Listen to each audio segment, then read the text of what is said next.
قبلہ اہل تشیعوں کا سخت ایلیگیشن ہے کہ آپ لوگ حدیث ثقلین کو نہیں مانتے. اگر آپ حدیث ثقلین کو مانتے تو آپ مولا علی کی خلافت کو بھی مانتے, اور رسول اللہ کے جو اصحاب ہیں وہ حضرت ابو بکر کے بجائے حضرت علی رضی اللہ تعالیٰ کو خلیفہ بنا. تو کتاب اللہ اور سنت رسول کی پیروی, چاہے صحابہ کی پیروی ہو, چاہے اہل بیت کی پیروی ہو, چاہے سنت ہو, چاہے کتاب اللہ ہو, یہ سب پیرویاں الحمدللہ ہم سب مانتے ہیں.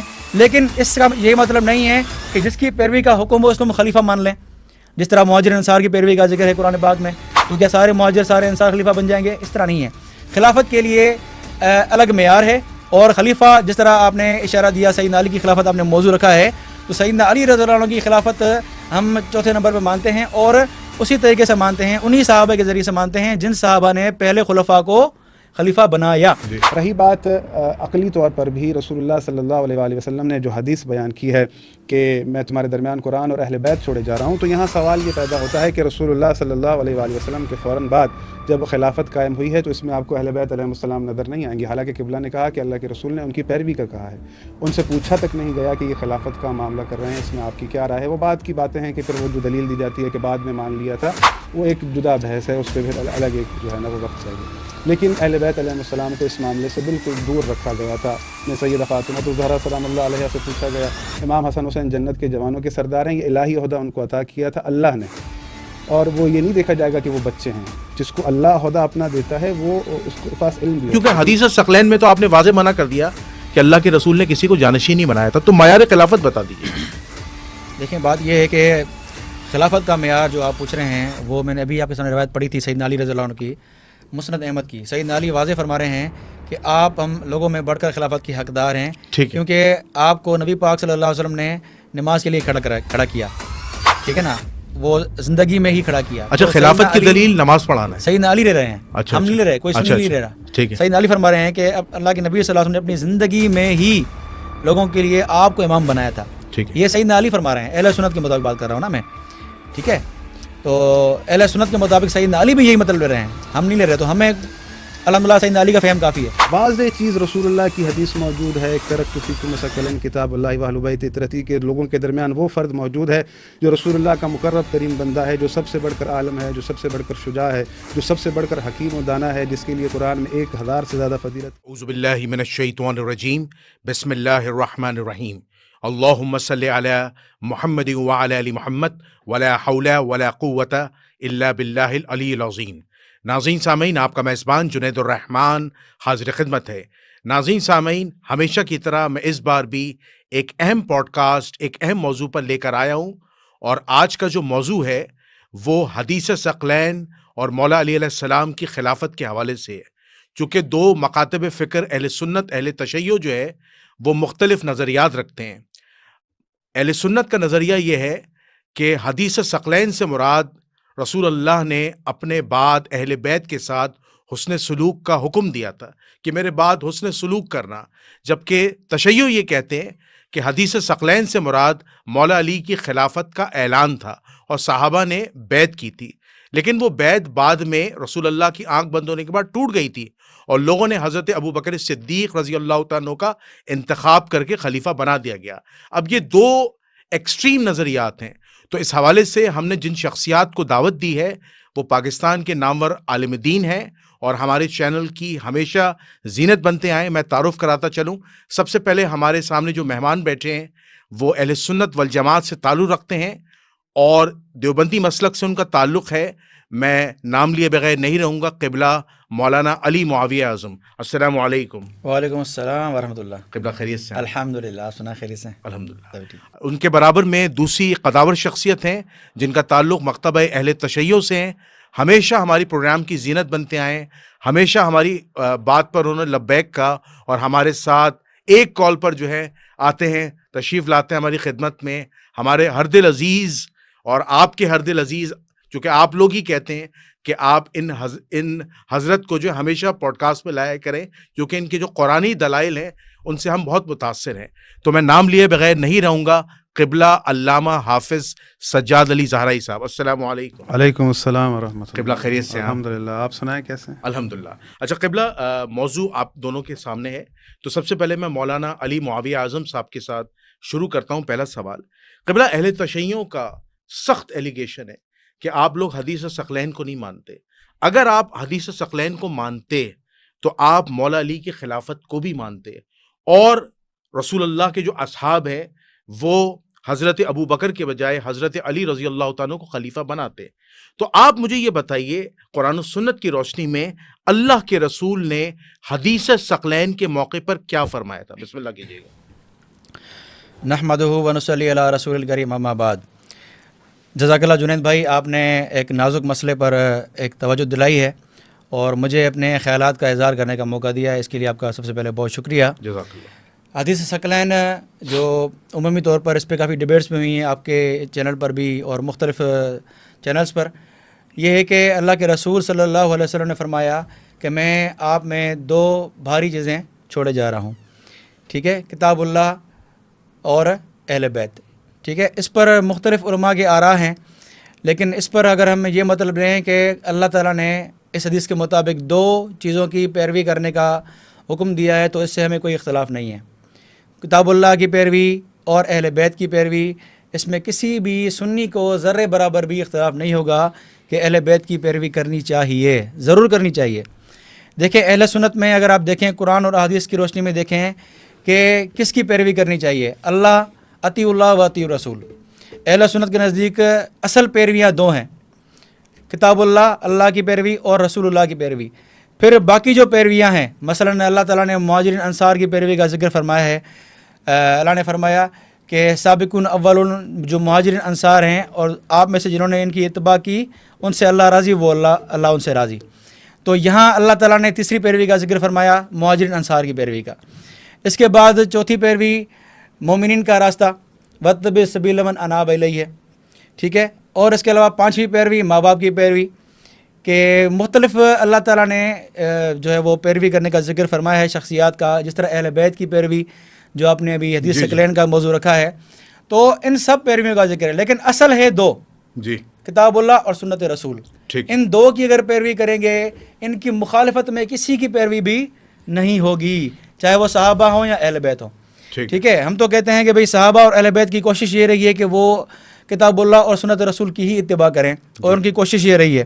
ہاں اجتہادی مسائل میں اختلاف ہو سکتے ہیں لیکن وہ اس سے خارج ہے. تو کتاب اللہ اور سنت رسول کی پیروی, چاہے صحابہ کی پیروی ہو, چاہے اہل بیت کی پیروی ہو, چاہے سنت ہو, چاہے کتاب اللہ ہو, یہ سب پیرویاں الحمدللہ ہم سب مانتے ہیں. لیکن اس کا یہ مطلب نہیں ہے کہ جس کی پیروی کا حکم ہو اس کو ہم خلیفہ مان لیں. جس طرح مہاجر انصار کی پیروی کا ذکر ہے قرآن پاک میں, تو کیا سارے مہاجر سارے انصار خلیفہ بن جائیں گے؟ اس طرح نہیں ہے. خلافت کے لیے الگ معیار ہے, اور خلیفہ جس طرح آپ نے اشارہ دیا سیدنا علی کی خلافت آپ نے موضوع رکھا ہے, تو سیدنا علی رضی اللہ عنہ کی خلافت ہم چوتھے نمبر پہ مانتے ہیں, اور اسی طریقے سے مانتے ہیں, انہی صحابہ کے ذریعے سے مانتے ہیں جن صحابہ نے پہلے خلفاء کو خلیفہ بنایا. سیدنا علی کی خلافت بھی اسی طرح صحیح ہے جس طرح پہلے خلفاء کی خلافت صحیح ہے. ٹھیک ہے. رہی بات حدیث ثقلین کا مطلب کیا ہے؟ حدیث ثقلین یہی ہے کہ اللہ کے رسول صلی اللہ علیہ وسلم فرمایا کہ دو بھاری چیزیں چھوڑے جا رہا ہوں میں, کتاب اللہ اور اہل بیت. اطرتی میرا جو ہے وہ اہل بیت. اب یہاں اہل بیت میں بھی پھر تفصیل ہے, اہل بیت میں پھر ازواج بھی آتی ہیں, اور اہل بیت میں صرف 12 شخصیات, تو وہ تو ظاہر کسی ایک حدیث سے بھی ثابت نہیں ہے کہ صرف اور صرف 12 شخصیات. ہم یہ کہتے ہیں کہ اہل بیت جو بھی ہیں, چاہے وہ حسنی اولاد ہو, چاہے وہ حسینی اولاد ہو, اور ہم تخصیص نہیں کرتے کہ 12 ہی ہوں بس. حسنی اولاد کے حسن کی اولاد بھی ہے, حسین کی اولاد بھی ہے, چاہے وہ زین العابدین ہوں, چاہے امام باقر ہوں, چاہے زید شہید ہوں, سارے اہل بیت ہیں. ٹھیک ہے. اور اہل بیت میں صرف سیدنا علی کی اولاد نہیں ہے, حضرت جعفر کی اولاد بھی ہے, عقیل کی اولاد بھی ہے, یہ سارے اہل بیت میں ہیں, اور سب ہمارے نزدیک قابل احترام ہے. احترام بھی ہے پلس پیروی بھی ہے. تو اللہ کے رسول نے حدیث ثقلین میں خلافت کی, مولا علی کی خلافت کا اعلان, خلافت کا کہیں بھی حدیث ثقلین میں بالکل ثابت نہیں ہوتا. تو کیا فرمایا تھا؟ یہ کہ پیروی کرنے کا ذکر فرمایا ہے. جی بالکل ہے. اس میں کوئی پیروی کن معنوں میں؟ پیروی شریعت کے اعتبار سے جو شرعی مسائل ہیں, عقائد ہوں یا اعمال ہوں, سب میں. اور ہمارا یہ عقیدہ ہے کہ اہل بیت کبھی بھی سنت رسول کی مخالفت نہیں کریں گے. جو اللہ کے نبی نے سکھایا صحابہ نے بھی وہی کیا, اہل بیت نے بھی وہی کیا. اسی لیے سنت کی پیروی ہو یا اہل بیت کی پیروی ہو, دونوں ایک ہی ہیں, ہم کسی میں فرق نہیں کرتے. ٹھیک ہے. سیدنا علی نے وہی تعلیمات دی ہیں جو اللہ کے رسول صلی اللہ علیہ وسلم کو سکھائی ہیں. صحابہ کرام نے وہی تعلیمات دی ہیں جو اللہ کے رسول نے ان کو سکھائی ہیں. اپنی طرف سے کسی نے گھڑ کے احادیث نہیں بیان کی ہیں. حضرت عمر کی مبارکباد دینا کہ آپ ہمارے مولا بن گئے، اس سے کیا مراد ہے؟ ایک تو سندن وہ روایت ضعیف ہے لیکن ہم مانتے ہیں، مان بھی لیں اس روایت کو، تو یہ مولا کی خوشخبری ہے، یعنی مولا یعنی ایک محبوب ہونا، کہ سیدنا علی رضی اللہ عنہ کی تخصیص فرما کے اللہ کے نبی نے محبوبت فرمائی ہے، حالانکہ محبوب ہے، ہاں مولا علی یعنی آپ دیکھیں گے نا جانشین نہیں ہے. آپ آگے پڑھیں گے نا اللہم والمن والا ہو وعادمن آدھا ہو، یہ روایت اگر مکمل پڑھیں گے نا تو آپ کو مولا کا معنی سمجھ آ جائے گا کہ مولا کا معنی محبوب ہے. اور محبوب ظاہری بات ہے وہ ہوتا ہے، حسین علی کی محبت کیا ہے؟ علی کی محبت تو ایمان کا حصہ ہے جی. اس طرح مسلم کی روایت ہے کہ مومن کی پہچان اور منافق کی پہچان سیدنا علی سے محبت رکھنے میں ہے. تو الحمدللہ یہ ساری روایات کتب اہل سنت کی ہیں اور اہل سنت مانتے ہیں الحمدللہ روایت کو اور سیدنا علی اور جو بھی اہل بیت ہیں. ہم تخصیص نہیں کرتے کہ 12، ہم اہل بیت یعنی سیدنا علی کی پوری اولاد، آل عقیل آل جعفر سارے اہل بیت ہمارے نزدیک. ٹھیک ہے، یہ آپ کے 5 منٹ ہو گئے. جی اچھا، قبلہ علامہ حافظ سجاد علی زہرائی صاحب، ان کا واضح نیریٹو آ گیا کہ حدیث ثقلین میں اللہ کے رسول نے صرف اہل بیت کی شرعی مسائل میں پیروی کا حکم دیا تھا، ان کی خلافت کا کوئی اعلان نہیں کیا تھا. دوسری انہوں نے دلیل دی کہ حضرت عمر نے جو مبارکباد دی تھی، جو تشیع و روایت پیش کرتے ہیں، وہ مبارکباد اس معنی میں دی تھی کہ اللہ کے رسول نے کہا تھا کہ علی ہمارے مولا بن گئے، یعنی محبوب بن گئے. تو کیا آپ ان کے دلائل کو مانتے ہیں یا اس کا اگر کوئی علمی رد ہے تو پیش کیجیے؟ بسم اللہ کیجیے گا. بسم اللہ الرحمن الرحیم، الحمدللہ رب العالمین والصلاة والسلام علی سید المرسلین وآلہ الطیبین الطاہرین المعصومین المظلومین. دیکھیں بات، یہ موضوع جو ہے ہمارا حدیث ثقلین کا، بہت سی باتیں کہیں قبلہ نے اور اپنا عقیدہ واضح کیا. اول چیز یہ ہے کہ پہلے میں ابتداً سارے چیزوں کا جواب دیتا جاؤں. انہوں نے آیت پڑھی کہ السابقون الاولون من المہاجرین. اگر سابقون الاولون کی بات ہے تو اللہ رب العزت نے بھی سب سے پہلے یہ کہا کہ وانذر عشیرتک الاقربین، کہ سب سے پہلے یہ دعوت اپنے اقربا کو پہنچاؤ. تو اگر سابقون الاولون کی بات ہے تو اس میں بھی سب سے آگے اہل بیت علیہم السلام ہے. اور آیت کا جو مفہوم اور تشریح ہے جو مفسرین نے لکھی ہے کہ السابقون الاولون من المہاجرین والانصار والذین اتبعوہم، یعنی ان کی طرح جیسے یہ ایمان لائے ہیں، جو ان کی ایمان لانے میں اس طرح پیروی کرے گا، یہ اس کے لیے ہے. اگر ایسا ہوتا تو رسول اللہ اس آیت کی تشریح کرتے کہ اللہ نے تمہارے اوپر میرے صحابہ کی اتباع واجب کی ہے. حالانکہ خود صحابہ کو اللہ کے رسول صلی اللہ علیہ وآلہ وسلم نے فرمایا کہ ترکت فیکم الثقلین کتاب اللہ واہل بیت اطرتی ما ان تمسکتم بہما لن تضلوا بعدی. اگر تم ان سے متمسک رہو گے تو گمراہ نہیں ہوگے. یعنی اللہ کے رسول صحابہ کو اگر کوئی گمراہی سے بچنے کا درد دکھا رہے ہیں تو وہ اپنے اہل بیت علیہم السلام کا درد دکھا رہے ہیں اور انہیں بتا رہے ہیں کہ اگر یہ چاہتے ہو، مہر لگائی ہے رسول اللہ نے کہ گمراہ نہ ہو، تو ان سے متمسک رہنا.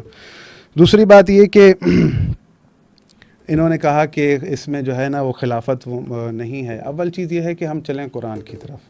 قرآن کتاب ہدایت ہے، اور ابتدا قرآن کی کیا ہو رہی ہے کہ الف لام میم ذالک الکتاب لا ریب فیہ ھدی للمتقین، اس میں متقین کے لیے ہدایت ہے. دوسری بات یہ کہ اللہ رب العزت فرماتا ہے وہدی وبشریٰ للمسلمین، اس میں ہدایت ہے، اس میں بشارت ہے مسلمین کے لیے. تو اب سوال یہ ہے کہ اسی قرآن میں اللہ رب العزت فرماتا ہے کہ وَأَمَّا الَّذِينَ فِي قُلُوبِهِمْ زَيْغٌ فَيَتَّبِعُونَ مَا تَشَابَهَ مِنْهُ ابْتِغَاءَ الْفِتْنَةِ وَابْتِغَاءَ تَأْوِيلِهِ، کہ جن کے دلوں میں بیماری ہے، کجی ہے، وہ قرآن کی آیات سے اپنی یعنی اس سے لیتے ہیں، مفہوم لیتے ہیں. لیکن اللہ رب العزت فرماتا ہے وَمَا يَعْلَمُ تَأْوِيلَهُ إِلَّا اللَّهُ وَالرَّاسِخُونَ فِي الْعِلْمِ، اس کی تعویل اللہ جانتا ہے اور وہ جانتے ہیں جو علم میں راسخ ہیں. رہی بات عقلی طور پر بھی، رسول اللہ صلی اللہ علیہ وآلہ وسلم نے جو حدیث بیان کی ہے کہ میں تمہارے درمیان قرآن اور اہل بیت چھوڑے جا رہا ہوں، تو یہاں سوال یہ پیدا ہوتا ہے کہ رسول اللہ صلی اللہ علیہ وآلہ وسلم کے فوراً بعد جب خلافت قائم ہوئی ہے تو اس میں آپ کو اہل بیت علیہم السلام نظر نہیں آئیں گے. حالانکہ قبلہ نے کہا کہ اللہ کے رسول نے ان کی پیروی کا کہا ہے، ان سے پوچھا تک نہیں گیا کہ یہ خلافت کا معاملہ کر رہے ہیں، اس میں آپ کی کیا رائے ہے. وہ بعد کی باتیں ہیں کہ پھر وہ جو دلیل دی جاتی ہے کہ بعد میں مان لیا تھا، وہ ایک جدا بحث ہے، اس پہ پھر الگ ایک جو ہے نا وہ وقت چاہیے. لیکن اہل بیت علیہم السلام کو اس معاملے سے بالکل دور رکھا گیا تھا. نہ سیدہ فاطمہ الزہرا سلام اللہ علیہ سے پوچھا گیا، امام حسن حسین جنت کے جوانوں کے سردار ہیں، یہ الہی عہدہ ان کو عطا کیا تھا اللہ نے. اور وہ یہ نہیں دیکھا جائے گا کہ وہ بچے ہیں. جس کو اللہ عہدہ اپنا دیتا ہے وہ اس کو پاس علم بھی ہوتا ہے، کیونکہ اللہ رب العزت کا فرمان ہے کہ یرفع اللہ الذین آمنوا منکم والذین اوتوا العلم درجات، اللہ اسے رفعت بخشے گا، بلند رکھے گا جس کو اللہ نے علم دے کر بھیجا ہے. تو بات یہ ہے کہ اللہ رب العزت نے جو کتاب ہدایت بھیجی ہے، اسی کتاب ہدایت کو اللہ کے رسول اپنے اہل بیت کے ساتھ ہم پلہ قرار دے رہے ہیں۔ اگر اس کا متن فقط ہدایت ہے، اس کا متن فقط ہمارے لیے کافی ہے، تو اس میں پھر اللہ یہ بھی کہتا ہے یضل بہ کثیرا ویہدی بہ کثیرا، اس کے پڑھنے سے کچھ گمراہ بھی ہو جاتے ہیں اور کچھ کو ہدایت بھی ملتی ہے۔ تو پھر اللہ کبھی بھی ادھوری ہدایت نہیں بھیجتا، اور اللہ رب العزت کا فرمان ہے انما انت منذر، اے محمد آپ بے شک بشارت دینے والے ہیں، وَلِكُلِّ قَوْمٍ ہاد، اور ہر قوم کے لیے ایک ہادی ہے۔ تو اللہ رب العزت ادھوری ہدایت نہیں بھیجتا، جہاں اس نے قرآن بھیجا ہے تو اس کے ہم پلہ ایسی شخصیتوں کو قرار دیا ہے جو گمراہی سے بچاتے ہیں، جن کو اللہ رب العالمین نے یہ مادہ بخشا ہے۔ میں اکثر اپنے پوڈ کاسٹ میں یہ باتیں دہراتا ہوں، یہ آیت ہے کہ وَمِمَّنْ خَلَقْنَا أُمَّةٌ يَهْدُونَ بِالْحَقِّ وَبِهِ يَعْدِلُونَ، کہ میری خلقت میں ایک گروہ ایسا ہے جو حق کی ہدایت کرتا ہے اور پورے عدل کے ساتھ فیصلے کرتا ہے۔ یعنی اگر ہم رسول اللہ کے بعد دیکھتے ہیں تو یہ مادہ حق کی ہدایت کرنا اور پورے عدل کے ساتھ فیصلہ کرنا، یعنی مقام قضاوت تک جو سب سے بڑھ کر تھے امیر المومنین علی علیہ الصلوۃ والسلام تھے۔ ہمارے پاس جو خلافت کا معیار ہے اس میں ڈیفرنٹ شرائط ہیں، ان کے پاس خلافت کا معیار ہے وہ ڈیفرنٹ شرائط ہے۔ ہمارے لیے مقدم سب سے یہ ہے کہ ہم یہ دیکھتے ہیں کہ سب سے بڑھ کر عالم کون ہے، سب سے بڑھ کر اشجع الناس کون ہے، وہ میزان جو اللہ رب العزت نے قرآن میں قرار دیا ہے اس مطابق کون ہے کہ اللہ نے جہاد کرنے والے کو فضیلت بخشی ہے۔ اللہ رب العزت کیونکہ اپنے پاس، میں نے پہلے بھی آپ کے سامنے آیت پڑھی تھی، جی آپ کا ٹائم ہو گیا، وجاہد فی سبیل اللہ لا یستوون عند اللہ، بہت سی آیات ہیں۔ دوسری بات آخر میں جو ایک چیز رہ نہ جائے جو قبلہ نے کہی، کہ حضرت عمر نے امیر المومنین علی علیہ الصلوۃ والسلام کو مبارکباد دی جب انہیں اور اس کو تسلیم کیا، تو بڑی خوشی ہوئی مجھے، چلو مان بھی لیا انہوں نے۔ تو جب مبارکباد تب دی جاتی ہے جب کسی کو کوئی عہدہ ملتا ہے۔ اگر اس کا فقط یہی مفہوم ہوتا کہ علی لوگوں کے دوست ہیں تو یہاں مبارکباد دینی نہیں بنتی تھی، کیونکہ رسول اللہ نے فرمایا تھا آج کے بعد تم مومن اور مومنات کے ولی ہو۔ تو مولا علی مومنات کے دوست نہیں بنے تھے، بلکہ یہ ایک حاکمیت کے طور پر تھا، اور رسول اللہ صلی اللہ علیہ وآلہ وسلم نے واضح طور پر فرمایا ہے، صحیح سند کے ساتھ احادیث موجود ہیں کہ رسول اللہ نے فرمایا یا علی انت خلیفتی فی اہلی و فی امتی، تم میرے بعد میرے خلیفہ ہو من بعدی، یعنی رسول اللہ کا یہ واضح فرمان موجود ہے۔ اور رسول اللہ صلی اللہ علیہ وآلہ وسلم سے مسیلمہ کذاب نے بھی خلافت کو طلب کیا تھا، اور رسول اللہ نے اس کے جواب میں یہ کہا تھا، بخاری کے اندر حدیث موجود ہے، قبلہ لیپ ٹاپ لے کر آئیں یقیناً دیکھ سکتے ہوں گے، تو رسول اللہ نے جواب دیا تھا کہ یہ امر اللہ کا امر ہے، اور اس کے بعد خلافت مانگنے کا ذکر قرآن میں بھی موجود ہے، اور اللہ نے کیا جواب دیا ہے یہ آیت موجود ہے کہ احد کے بعد ثم انزل علیکم من بعد الغم امنۃ نعاسا یغشی طائفۃ منکم وطائفۃ قد اہمتہم انفسہم یظنون باللہ غیر الحق ظن الجاہلیہ، کہ ایک طائفہ آیا رسول اللہ کے پاس، اس نے کہا کہ یقولون هل لنا من الامر من شیء۔ اگر آپ بخاری جو کہ انہوں نے لکھی ہے، کیا نام ہے ان کا، امام بخاری، نہیں سعید، کیا نام، سعید الزماں، وحید الزمان، وحید الزمان کی جو بخاری ہے ترجمہ میں، ہاں ترجمہ اگر آپ پڑھیں گے، کیونکہ میرے پاس وہ اس کا موجود ہے جو میں نے اپنی خود آخری بات کر لیجیے، جو میرے گھر میں موجود بخاری ہے اس سے میں فوٹو لے کر آیا ہوں۔ انہوں نے یہ ترجمہ لکھا ہے کہ مسلمہ نے امر مانگا، تو رسول اللہ نے کہا کہ یہ اللہ جو چاہے گا اسے ملے گا۔ پھر یہی آیت میں آپ کو دکھا سکتا ہوں کہ اللہ رب العزت کہہ رہا ہے کہ یقولون هل لنا من الامر من شیء، آپ سے امر طلب کرتے ہیں تو ان سے کہہ دو قل ان الامر کلہ للہ، کہ سارا کا سارا امر اللہ کا ہے، ٹھیک ہے، کہ یعنی اللہ جسے چاہے گا یہ الہی عہدہ ہے اپنا خلیفہ قرار دے گا، اور اللہ نے وعدہ کیا ہے، آیت استخلاف میں آیت موجود ہے، میں دوسرے ٹرن میں انشاءاللہ ضرور آپ کو سناؤں گا۔ جی مولانا علی معاویہ صاحب، ان کے کافی اعتراضات سامنے آ گئے۔ انہوں نے یہ بات کہی کہ دیکھیں حضرت عمر کا جو انہوں نے کہا کہ حضرت عمر نے مبارکباد اس لیے دی تھی کیونکہ حضرت علی کو رسول اللہ سے منصب ملا تھا۔ اچھا، اب میں آپ کے سامنے کرٹیکل کویشچن کرنے جا رہا ہوں تاکہ یہ چیز کلیئر ہو۔ دیکھیں، اگر آپ بات کرتے ہیں کہ رسول اللہ نے صرف یہ کہا تھا کہ اہل بیت کی پیروی کرنا حدیث ثقلین کے موقع پر، تو ہم یہ دیکھتے ہیں کہ اہل سنت میں مسند احمد بن حنبل میں ایک روایت بھی ہے 11395 جس میں لفظ خلیفتین آیا ہے کہ میں تمہارے درمیان دو خلیفہ چھوڑے جا رہا ہوں، ایک قرآن و اہل بیت، اور اس خلیفے کا ہاتھ اٹھا کر رسول اللہ نے کہا کہ من کنت مولاؤ فہذا علی مولا، اور آپ کو پتہ ہے اس حدیث کے جو راوی ہیں وہ زید ابن ارقم رضی اللہ تعالیٰ عنہ ہے۔ اب آپ اس خلیفتی سے کیا مراد لیں گے؟ کیونکہ تشیع اس سے بھی باقاعدہ طور پر استدلال کرتے ہیں۔ اب تو دیکھیں، آپ کو خلیفہ سے مسئلہ تھا نا، اب تو لفظ خلیفہ آ گیا، اب یا رسول اللہ نے اس خلیفہ سے کیا مراد لیا تھا؟ دیکھیں سب سے پہلی بات تو یہ ہے کہ سیدنا علی کو اللہ کے نبی صلی اللہ علیہ وسلم نے جو بھی آپ دلائل پیش کر رہے ہیں، جی جی ہم یہ کہتے ہیں کہ کیا سیدنا علی نے یہ مقصد سمجھا ان باتوں سے، من کنت مولا سے یا ثقلین والی روایت سے؟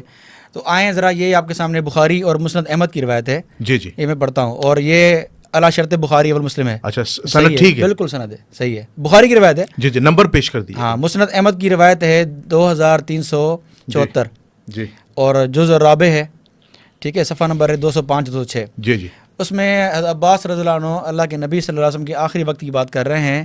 سیدنا علی کو فرما رہے ہیں کہ جاؤ اللہ کے نبی سے لکھوا لو اس امر کے بارے میں، خلافت کے بارے میں. جی فَلَنَسْأَلَنَّهُ فِي مَنْ هَذَا الْأَمْرِ، کہ آپ کے بعد یہ کس کا معاملہ ہوگا خلافت کا. جی. تو فَإِنْ كَانَ فِينَا عَلِمْنَا ذَلِكَ، اگر ہمارا حق ہوگا تو ہم جان لیں گے. جی وَإِنْ كَانَ فِي غَيْرِنَا كَلَّمْنَاهُ، اگر کسی اور کا حق ہوگا ہمارے علاوہ تو ہم بات کر لیں گے نبی صلی اللہ علیہ وسلم سے. فَأَوْصَىٰ بِنَا، تو ہماری وصیت کر دیں گے. فَقَالَ عَلِيٌّ، تو سیدنا علی نے کیا فرمایا؟ وَاللَّهِ لَئِنْ سَأَلْنَاهَا رَسُولَ اللَّهِ فَمَنَعْنَاهَا، اگر ہم نے اللہ کے نبی سے اس خلافت کے بارے میں سوال کر لیا، اللہ کے نبی نے منع کر لیا ہمیں، لا یؤتینہ الناس ابدا، تو ہمیں لوگ کبھی بھی خلافت نہیں دیں گے.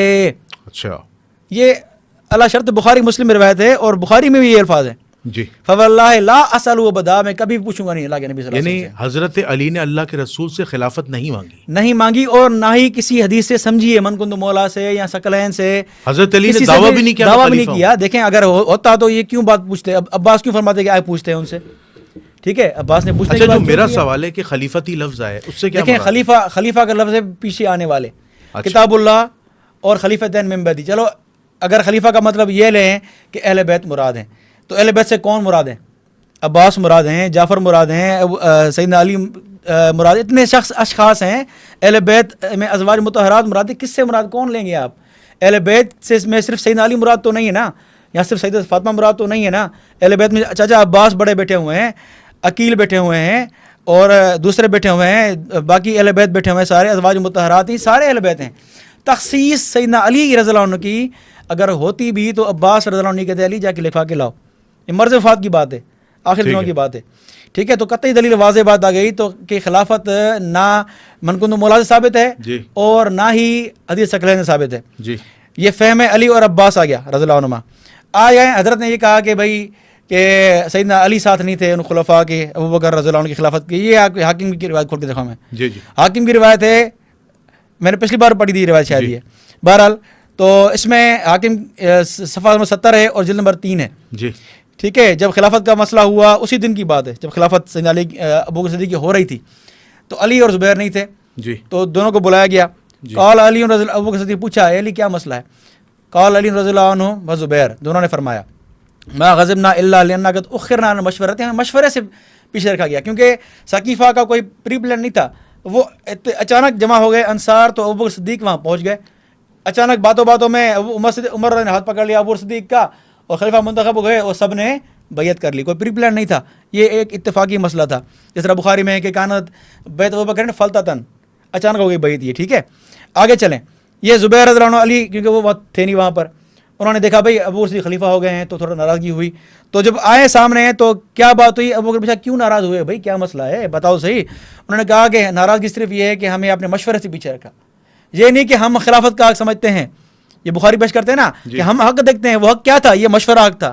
اس کی وضاحت ہو رہی ہے اخرنا عن المشورۃ. جی یہ جو آپ روایت پڑھ رہے ہیں اس میں تو واضح اہل بیت کی مخالفت ہے. آگے دیکھیں، شکایت کر رہے ہیں. آگے دیکھیں، آگے. اچھا چلیں. انا نرى ابا بکر حق الناس، ہم دیکھتے ہیں کہ ابو بکر اس خلافت کا ہم سے بڑھ کر حقدار ہے. اچھا حق الناس لوگوں سے، بہا بعد رسول اللہ، اللہ کے نبی کے بعد. انہ صاحب الغار و ثانی اسنین، وہ نبی کے غار کا ساتھی ہے، ثانی اسنین بھی ہے. وانا لنعلم بشرفہ و کبرہ ولقد امر رسول اللہ بالصلاۃ بعد الناس بالناس وهو حی، اللہ کے نبی نے زندگی میں ان کو نماز کا حکم دیا تھا. یہ علی زبیر فرما رہے ہیں کہ ہم سے خلافت کے بڑھ کر حقدار ہیں. اور علی شرط بخاری مسلم، یہ امام حاکم نے لکھا ہے، اور زابی نے بھی کہا ہے کہ جو سکوت اختیار کیا ہے سکت بخاری نے، زابی لکھ رہے ہیں کہ علی شرط بخاری مسلم. ٹھیک ہے، یعنی بخاری مسلم کی شرائط پر ہے کہ مشورے سے پیچھے کا گیا، لیکن ہم سمجھتے ہیں کہ ابو بکر صدیق ہم سے بڑھ کر خلافت کے حقدار ہیں کیونکہ وہ ثانی اسنین ہیں، غار کے ساتھی ہیں، اور نماز اللہ کے نبی میں انہوں نے کے دور میں پڑھائی ہے انہوں نے زندگی میں اللہ کے نبی کی. تو علی اور زبیر دونوں اس مسئلے میں ساتھ ہیں اور مان بھی رہے ہیں کہ ابو بکر بڑھ کر خلافت کے حقدار ہیں. ٹھیک ہے. تو الحمدللہ اہل بیت اہل بیت سارے ساتھ ہیں. اور یہاں تک کہ فاطمہ رضی اللہ عنہ نے فرمایا ہے یا خلیفۃ رسول اللہ. حضرت فاطمہ نے آخری بات کر لیجیے گا. آخری بات کر رہا ہوں. حضرت فاطمہ کی روایت ہے, یہ احادیث مختارہ اور اس کی اسناد کی کوئی بھی جرح نہیں کر سکتا. احادیث مختارہ اور اس کے سند کو بھی اسناد صحیح لکھا ہے. اچھا ٹھیک ہے, یہ موقق نے احادیث مختارہ والے نے بھی کہا ہے, اور اس کا موقق ہے ضیاء الدین عبداللہ. ٹھیک ہے, ابو عبداللہ. جی جی ٹھیک ہے جی, یہ ضیاء الدین اس کا نام ہے کتاب لکھنے والے کا. جی جی. حضرت فاطمہ نے فرمایا قال ارسلت فاطمہ ابی بکر بعد وفات رسول اللہ فقالت ما لک یا خلیفۃ رسول اللہ. حضرت فاطمہ کیا فرما رہی ہیں, اے خلیفہ رسول کیا مسئلہ ہے. میراث کی بات جب ہو رہی ہے فدق والی, تو اس میں یا خلیفہ رسول اللہ کے الفاظ ہیں کہ اے اللہ کے رسول کے خلیفے. تو فاطمہ رضی اللہ عنہ بھی ابو بکر صدیق کو خلیفۃ رسول اللہ فرما رہی ہیں.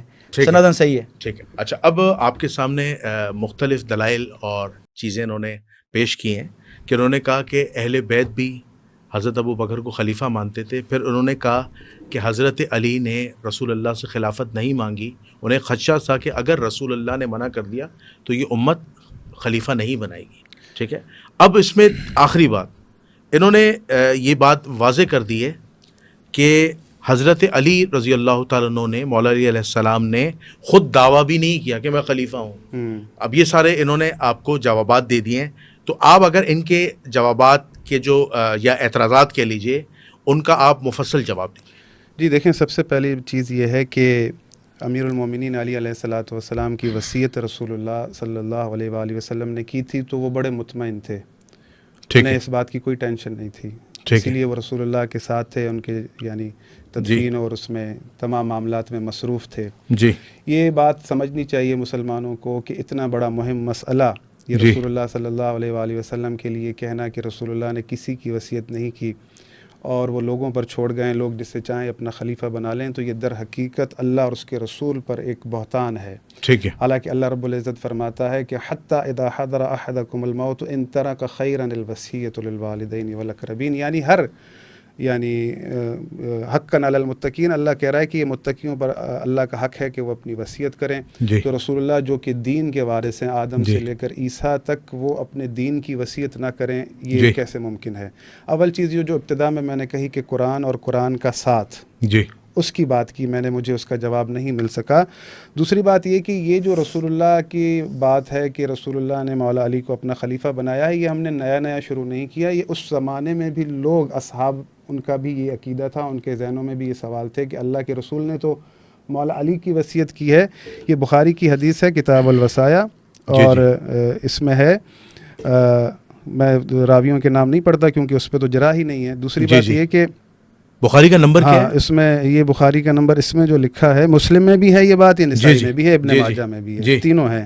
یہ میرے پاس موجود ہے, یعنی اس کا نکلا ہوا ہے کہ ان ابراہیم ان الاسود قال ذکروا عند عائشہ ان علیا کان وصیہ, کہ کہتا ہے ان الاسود سے ہے کہ حضرت عائشہ کے سامنے اس بات کو کہا گیا کہ ان علی کان وصیًا, کہ علی رسول اللہ صلی اللہ علیہ وآلہ وسلم کے وصی ہیں. فقالت متى اوصى الیہ, تو انہوں نے کہا کہ انہوں نے ان کی کب وصیت کی. وقد كنت مسندۃ الی صدری, اور میں ان کو اپنے سینے سے لگائی ہوئی تھی یا اپنی جھولی میں سلائی ہوئی تھی کہ مجھے پتہ ہی نہ چلا کہ ان کی وفات ہو گئی. تو یہ جو ہے یہاں پر لفظ لوگ لکھا ہوا ہے. اب یہ اصحاب کو لوگ کہا گیا, یہاں پر ترجمے میں مجھے بات سمجھ میں نہیں آئی. تو جو لوگ نہیں تھے وہ ظاہر اصحاب ہی تھے جنہوں نے حضرت عائشہ کے سامنے اس بات کا ذکر کیا کہ ان علیًا کان وصیًا, تو انہوں نے انکار کیا. وہ ایک الگ بحث ہے کہ جب آخری زمانہ تھا رسول اللہ کی وفات کا, اگر اس وقت نہیں کہا تھا تو کیا اس سے پہلے نہیں کہا؟ اور دوسری بات یہ کہ یہ جو کانسیپٹ ہے کہ رسول اللہ نے وصیت کی تھی اس زمانے سے چلتا آ رہا ہے, اور امیر المومنین کو پتہ تھا. انہوں نے جو بھی احادیث پیش کی ہیں اپنی کتاب سے پیش کی ہیں جو کہ ہمارے لیے حجت نہیں ہے, اور جو انہوں نے حدیث پیش کی کہ ہم رسول اللہ سے اس وقت لکھوا لیں, لکھواتے کیوں لکھواتے جب رسول اللہ نے واضح فرما دیا تھا کہ میں تمہارے درمیان قرآن اور اہل بیت چھوڑے جا رہا ہوں, اور ان کی وصیت کی تھی, اگر تم ان سے متمسک رہو گے. تو یہ فقط اس لیے نہیں تھا کہ تم انہیں چھوڑ کر، ان کی پیروی کو چھوڑ کر یزید کو خلیفہ بناؤ یا آل مروان کو خلیفہ بناؤ. ایسا یہ اسلام نہیں ہے.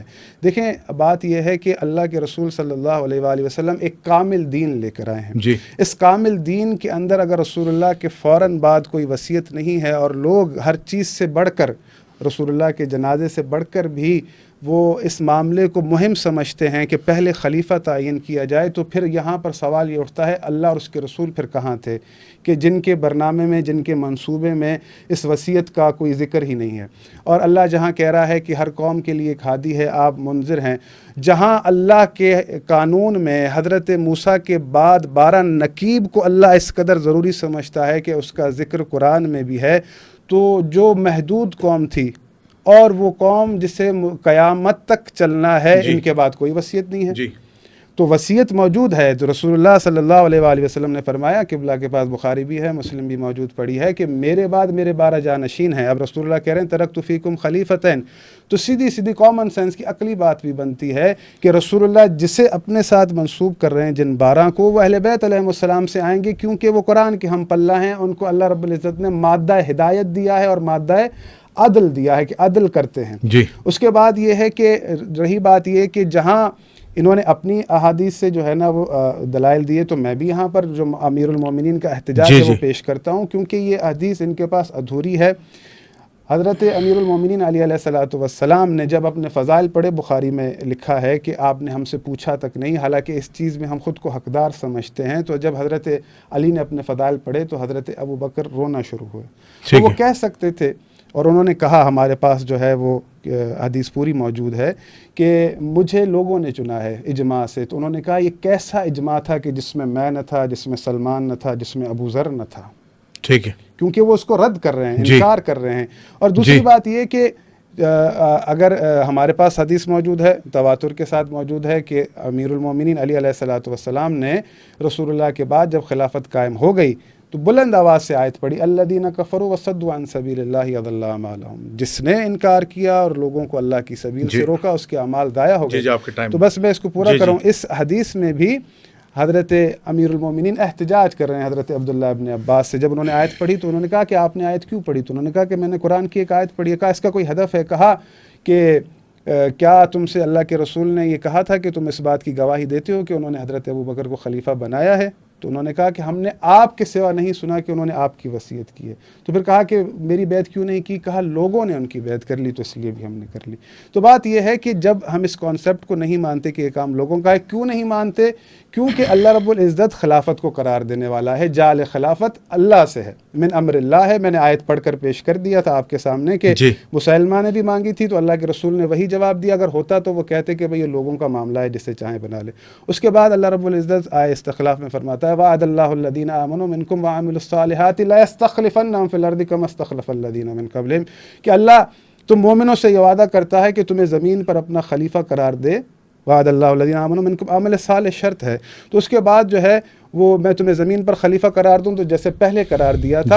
تو اللہ نے جو پہلے خلیفہ قرار دیے ہیں انہیں کسی اجماع سے قرار نہیں دیا، نہ ملائکہ کی مشورت سے قرار دیا، خود قرار دیا ہے. اور مومنین سے بھی اللہ کہہ رہا میں قرار دوں گا. کما کی یعنی اللہ رب العزت نے قید لگا دی کہ جیسے میں نے پہلے خلیفہ قرار دیے تھے. تو اس آیت کی تفسیر میں بھی ہمیں یہ پتہ چلتا ہے کہ یہ منصب الہی منصب ہے، اور جس کی وصیت رسول اللہ نے کی ہے اپنے اہل بیت کی صورت میں کی ہے، اور 12 جانشینوں کا ذکر کیا ہے کہ وہ میرے 12 جانشین ہیں. اب اس پر مزید بحث کریں. اچھا، مولانا علی معاویہ صاحب، حافظ سجاد علی زہرائی صاحب نے واضح کہہ دیا کہ وصیت رسول خدا تھی جس پہ عمل نہیں کیا، اور لوگوں نے حضرت علی کو چھوڑ کر حضرت ابو بکر صدیق رضی اللہ تعالیٰ کو خلیفہ بنایا گیا. اچھا، آپ مجھے یہ بتائیے، میرا آپ سے ایک بڑا اہم سوال ہے کہ اہل سنت کیا معیار خلافت کیا ہے؟ اور مجھے معیار خلافت مولا علی کی زبانی سنائیے گا کہ بالکل صحیح الاسناد روایت کے ساتھ کہ حضرت ابو بکر کی جو خلافت ہے اس کی شرعی حیثیت کیا ہے، حضرت عمر کی خلافت کی شرعی حیثیت کیا ہے، حضرت عثمان کی خلافت کی شرعی حیثیت کیا، خود اہل سنت کی نظر میں حضرت علی اور حضرت حسن کی خلافت کی شرعی حیثیت کیا ہے. چونکہ معیار خلافت جو ہے نا اہل سنت کیا تھوڑا تضاد ہے. اب ذرا سنیے گا. پہلا تضاد، ایک مولانا آتے ہیں مفتی صاحب کہتے ہیں کہ اللہ کے رسول نے حضرت ابو بکر کو خلیفہ بنایا، خلیفہ بلا فصل. ایک مفتی صاحب آتے ہیں کہتے ہیں کہ اللہ کے رسول نے کسی کو اپنا جانشین نہیں بنایا.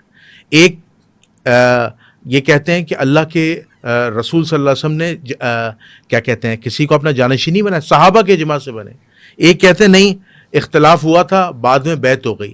یہ 4-5 کنفیوژنز ہیں. اچھا ایک روایت میں ہم نے بخاری میں پڑھی کہ اللہ کے رسول نے جانشین عیسیٰ ابن مریم کو بنایا تھا, میرے بعد عیسیٰ ابن مریم ہوں گے.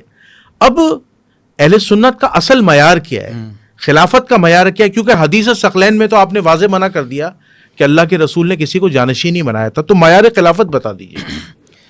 دیکھیں بات یہ ہے کہ خلافت کا معیار جو آپ پوچھ رہے ہیں وہ میں نے ابھی آپ کے سامنے روایت پڑھی تھی سیدنا علی رضی اللہ عنہ کی, مسند احمد کی. سیدنا علی واضح فرما رہے ہیں کہ آپ ہم لوگوں میں بڑھ کر خلافت کی حقدار ہیں, کیونکہ آپ کو نبی پاک صلی اللہ علیہ وسلم نے نماز کے لیے کھڑا کیا, ٹھیک ہے نا, وہ زندگی میں ہی کھڑا کیا. اچھا خلافت کی دلیل نماز پڑھانا ہے, سیدنا علی لے رہے ہیں, ہم نہیں لے رہے, کوئی سنی نہیں لے رہا. سیدنا علی فرما رہے ہیں کہ اب اللہ کے نبی صلی اللہ علیہ وسلم نے اپنی زندگی میں ہی لوگوں کے لیے آپ کو امام بنایا تھا.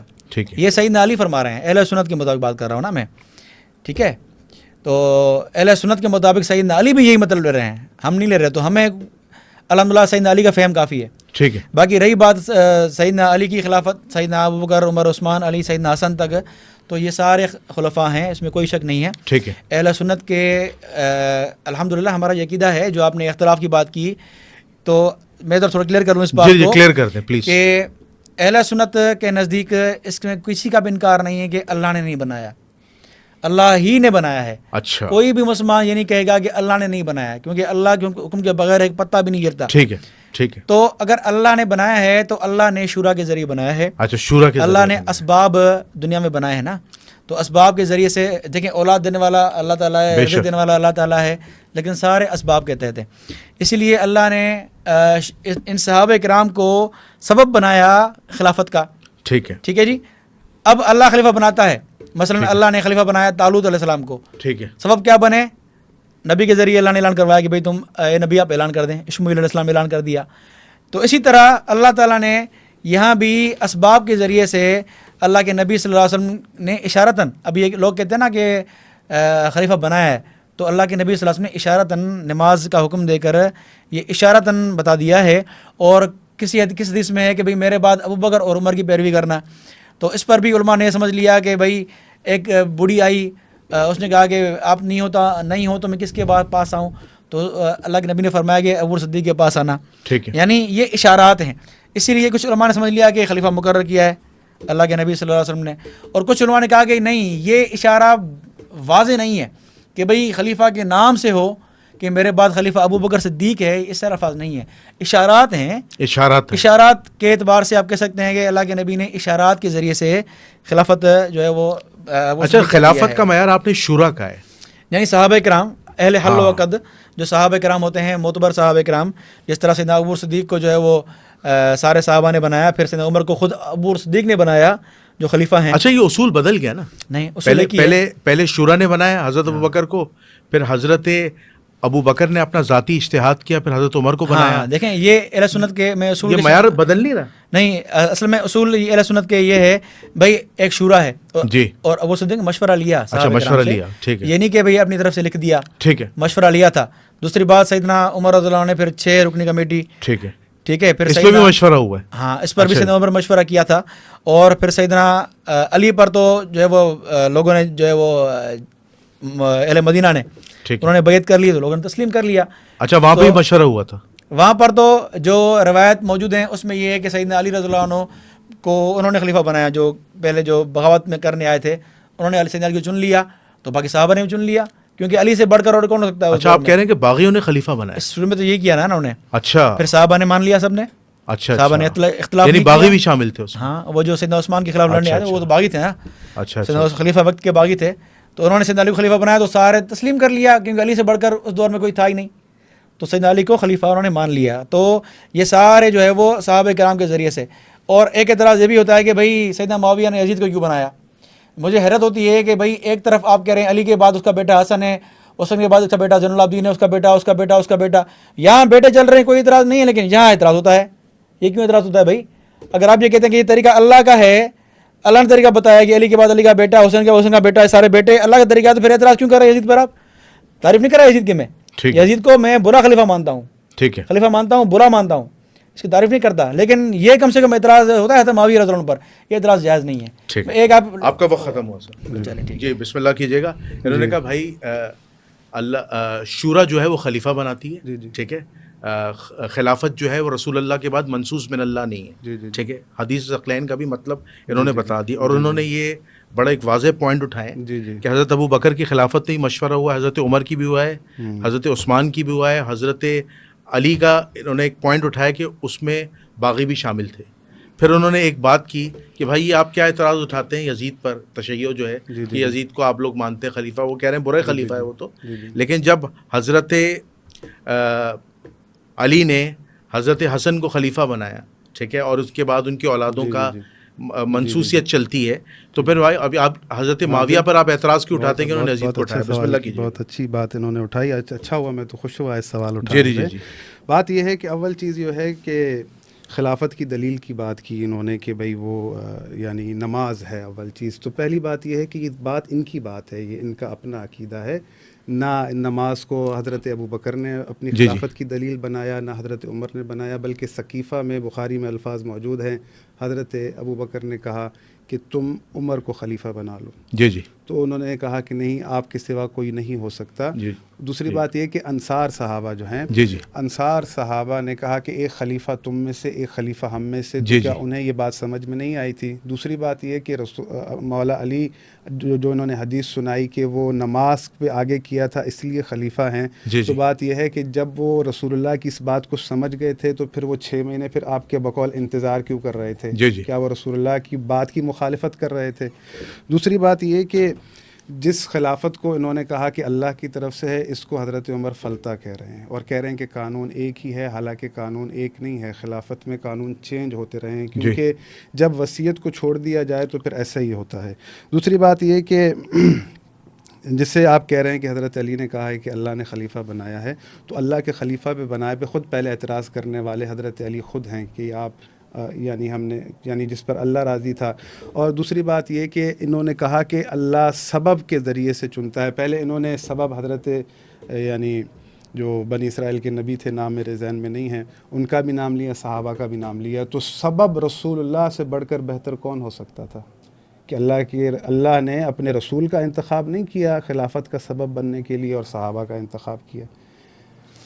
اول چیز اس چیز کو سمجھیں کہ جہاں وہ شخصیت کہ وہ جس کے اوپر قرآن نازل ہوا ہے وہ رحمت للعالمین بن کر آئے ہیں، ان کے لیے اللہ کہتا ہے، سورہ ابراہیم کی پہلی آیت ہے، کتابا انزلنا الیک لتخرج الناس من الظلمات الی النور. اللہ کے رسول اس لیے دنیا میں آئے ہیں کہ وہ لوگوں کو ظلمات سے نکال کر نور میں داخل کریں. تو یہ ذمہ داری ان کی ہے، تو اللہ سبب ان کو بنائے گا. اب یہ اللہ کی سنت ہے، اللہ بدلتا نہیں ہے. اس سے پیچھے آپ چلے جائیں کہ بنی اسرائیل کے لوگوں نے کہا کہ الم تر الی الملأ من بنی اسرائیل من بعد موسیٰ اذ قالوا لنبی اللہ مبعث لنا ملکا نقاتل فی سبیل اللہ، کہ آپ ہمارے لیے جو ہے نا بادشاہ کو مقرر کریں جس کی رکاب میں ہم جہاد کریں. تو اللہ رب العزت نے کہا کہ تم کہہ تو رہے ہو لیکن لگتا نہیں ہے کہ تم کرو گے، یہ مطلب اصطلاح ہے. اس کے بعد پھر حضرت جو نبی تھے، مجھے نام ذہن میں نہیں ہے، انہوں نے فرمایا اشمعیل، انہوں نے کہا کہ ان اللہ قد بعث علیکم طالوتا، اللہ نے جو ہے طالوت کو نبی بنایا. تو ان پر اعتراض ہوا. تو اللہ رب العزت نے فرمایا کہ اس کو اس لیے بنایا ہے کہ وزادہ بسطۃ فی العلم والجسم، اس کے خلیفہ، اس کے بادشاہ بننے کا جو معیار تھا اللہ کی طرف سے جو اس کو الہی عہدہ ملا، اس کا معیار اللہ رب العالمین نے یہ بتایا کہ اس کے پاس علم بھی تھا اور اس کے پاس شجاعت بھی تھی، اس لیے اللہ نے اسے چنا. لوگوں نے اعتراض کیا لیکن بنے خلیفہ وہی بادشاہ بنے. بس 2 منٹ رہتے ہیں. دوسری بات یہ کہ صحابہ نے جو انہوں نے کہا کہ وہ جو خاتون کے لیے کہا کہ بھئی وہ آئے تو اس کے اشارہ واضح چیز رسول اللہ کی حدیث موجود ہے، ترکت فیکم الثقلین کتاب اللہ و اہل بیت اطرتی کے لوگوں کے درمیان وہ فرد موجود ہے جو رسول اللہ کا مقرب ترین بندہ ہے، جو سب سے بڑھ کر عالم ہے، جو سب سے بڑھ کر شجاع ہے، جو سب سے بڑھ کر حکیم و دانا ہے، جس کے لیے قرآن میں 1000 سے زیادہ فضیلت کی آیتیں اتری ہیں. اللہ رب العالمین جس کی شخصیت سے کمپیریزن کرتا ہے کہ حل یستوی ہوا ومن یامر بالعدل وهو علی صراط مستقیم، کیا ایسا اس کے برابر ہے جو تمہیں عدل قائم کرنے کا حکم دیتا ہے اور خود صراط مستقیم پر ہے، جس کے پاس مادہ ہدایت ہے، جس کے پاس مادہ عدل قائم کرنے کا ہے۔ اور اللہ نے دوسری بات آخری جواب رہ گیا، ٹائم اصل میں آپ تھوڑا سا دے رہے ہیں، میں چیزوں کو پورا نہیں کر پا رہا۔ انہوں نے کہا کہ اعتراض اٹھاتے ہیں کہ یزید کو خلیفہ بنایا، تو یزید کے پاس کون سا علم و شجاعت تھی کہ جس کو مقدم رکھا گیا، امام حسین پر فوقیت دی گئی؟ امام حسین کے پاس علم بھی تھا، امام حسین کے پاس شجاعت بھی تھی، نواسے رسول تھے، الہی عہدہ بھی تھا، جنت کے جوانوں کی سرداری۔ امام حسن کے پاس الہی عہدہ تھا، جنت کے جوانوں کی سرداری تھی۔ اللہ نے گزشتہ انبیاء کے لیے کہا ہے وَوَهَبْنَا لَهُ إِسْحَاقَ وَيَعْقُوبَ كُلًّا هَدَيْنَا وَنُوحًا هَدَيْنَا مِن قَبْلُ وَمِن ذُرِّيَّتِهِ دَاوُودَ وَسُلَيْمَانَ وَأَيُّوبَ وَيُوسُفَ وَمُوسَى وَهَارُونَ وَكَذَلِكَ نَجْزِي الْمُحْسِنِينَ وَزَكَرِيَّا وَيَحْيَىٰ وَعِيسَىٰ وَإِلْيَاسَ كُلٌّ مِّنَ الصَّالِحِينَ۔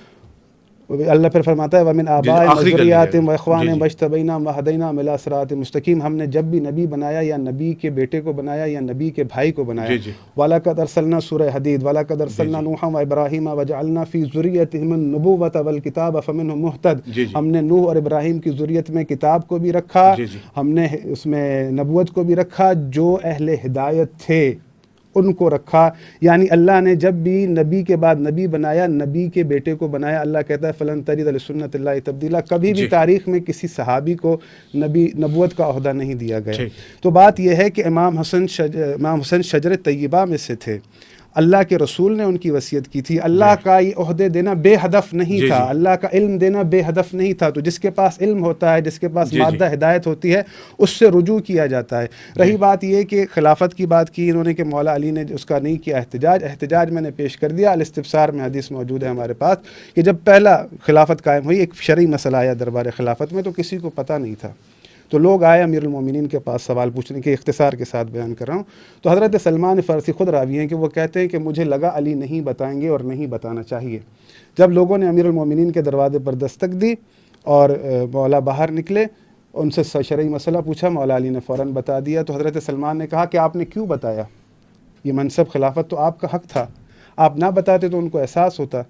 تو مولا علی نے فرمایا کہ میں سلمان ان کو قرآن یاد دلا رہا تھا۔ یہ بات کہہ کر سورہ یونس کی آیت نمبر 35 کی تلاوت کی، افمن یہدی الی الحق احق ان یتبع امن لا یہدی الا یہدی فما لکم کیف تحکمون۔ حق یہ ہے کہ جو حق کی ہدایت کرے پیروی اس کی کرو، نہ کہ اس کی پیروی کرو جو خود محتاج ہدایت ہے۔ فما لکم کیف تحکمون، تم یہ کیسی قضاوت کرتے ہو؟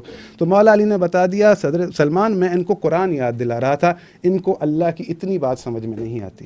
تو در حقیقت مولا یہ بتانا چاہ رہے ہیں کہ اللہ نے تمہیں ایک نظام دیا، ایک راہ دی، ایک کرائٹیریا دیا ہے، تو تم خود اس شخصیت کو جو تمہیں ہدایت کر رہا ہے حق کی، اس کی طرف جاؤ، نہ کہ ایسی جگہ پر جاؤ جو خود محتاج ہدایت ہے۔ اب جہاں امیر المومنین آپ تاریخ اٹھا کر دیکھ لیں۔ دوسری بات یہ کہ اعتراض پھر بات یہ ہے کہ جب یہ صحابہ کو ہدایت کا ستارہ بھی کہتے ہیں، ان کے مقام و مرتبے کی بھی قائل ہیں، اور انہوں نے آیت بھی بڑی والذین اتبعوہم، پھر یزید کو تو صحابہ کی پیروی کرنی چاہیے تھی، تو پھر صحابہ کے اوپر وہ کیوں مسلط ہو؟ وہ تو ہدایت کے ستارے آپ ان کو مانتے ہیں۔ پھر آپ کو اول احتجاج آپ کو کرنا چاہیے کہ صحابہ کے ہوتے یزید خلیفہ کیوں بنا؟ یزید کو برا کہہ رہے ہیں، وہ برا کہہ رہے ہیں، لیکن میرا اعتراض یہ نہیں ہے، میرا اعتراض یہ ہے کہ صحابہ کے ہوتے یزید کو خلیفہ کیوں بنایا گیا؟ تو پھر ان کے پاس اب میں ان سے پوچھتا ہوں، صحابی افضل ہے یزید افضل ہے؟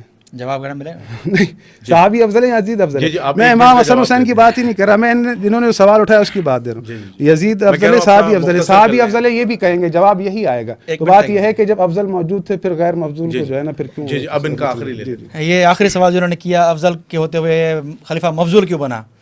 میں ان سے پوچھتا ہوں کہ قرآن میں جو اشمویل کا ذکر ہے، اشمویل افضل ہیں طالوت افضل ہیں؟